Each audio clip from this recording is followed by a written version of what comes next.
Pag maraming cheese, mas masarap. Sarap ng cheese.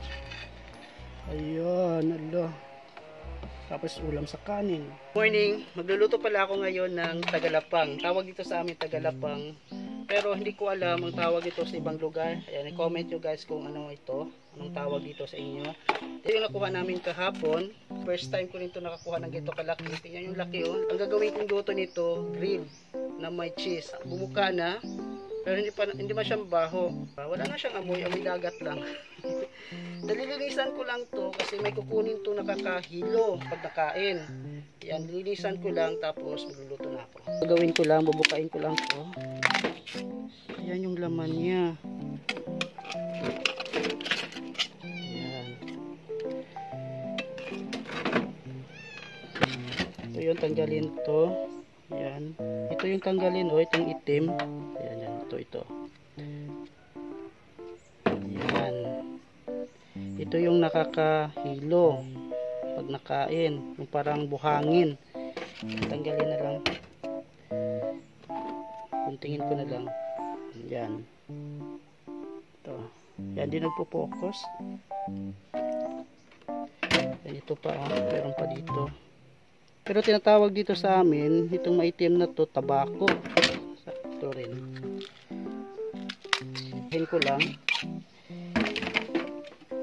Yan, may ibang klase kasi. Yan, paumbok saka yung parang pahaba.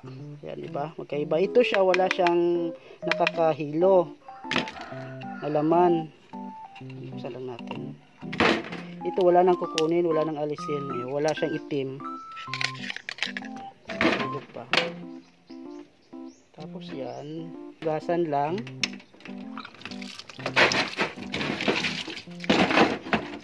Dito natin lulutuin sa shell pa rin yan.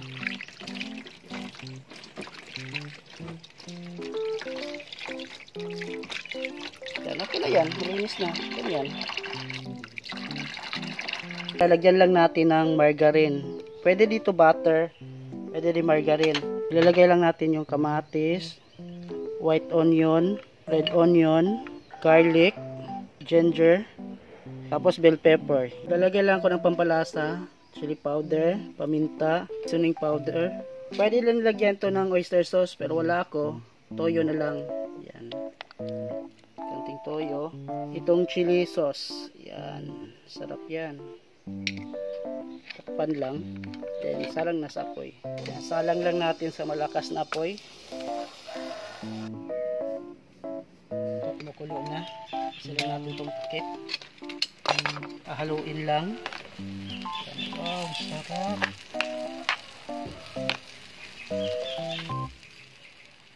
Pwede na lagyan ng cheese. Pag maraming cheese, mas masarap. Ayoko lang i-melt yung cheese, mas masarap kasi ganyan lang. Tapos lalagyan lang ng spring onion or onion flakes. Pwede ito, luto na. Sobrang sarap. Sarap ng cheese na yan, no? Yan na, pinalamig ko na. Lagyan lang natin ng kalamansi. Para mas masarap. Yan, ganyan lang, oh. Ito. Titikman natin.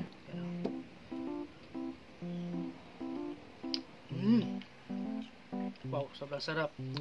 Pwede siya pang pulutan. Pwede siya ulam sa kanin. Ulam natin sa kanin. Wow. Sarap ng lasa. Sobrang malasa po. Sarap ng cheese. Ayan, ala. Tapos ulam sa kanin.